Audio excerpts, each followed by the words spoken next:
Well, tonight there is still work to be done in Baltimore's Ridgely Delight neighborhood after a building collapsed, trapping construction workers inside. ABC 2 News' Christian Schaefer live at the scene of the collapse right across the street from Camden Yards. Chris? Yeah, and that collapse forced them to close Russell Street, which is, of course, very busy during rush hour. Take a look behind me. You can see the home that collapsed. It has been condemned. You can see the support beams that have been placed there just to keep the facade from collapsing. All of this coming after a dramatic rescue that took nearly 4 hours to complete.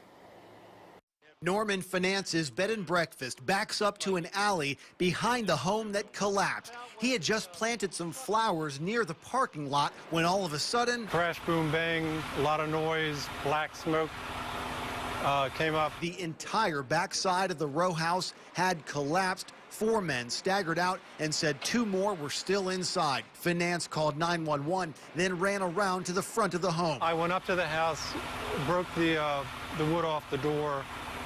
The guy was there. He was bloodied and spitting blood, digging in the dirt because his friend's down underneath. Rescue crews took the first victim to the hospital. The second would be much more difficult to get out. He was completely buried in a collapse. Rescue crews couldn't see the man because he was buried under unstable bricks, wood, and debris. You got to dig, there's rubble, you have to cut through beams, support columns, everything that's there. Whatever's in the house, it was basically on top of you now. But the man remained conscious. The fire department's special operations team shored up the facade of the home, evacuated the rest of the block, and worked cautiously to get the victim, all the while trying to reassure him. We're coming to get you, just hang in there. After nearly 4 hours, they got him out. A team from shock trauma on the scene to begin life-saving treatment immediately. The victim even able to lift his head off the stretcher on his way to the ambulance. These operations go long.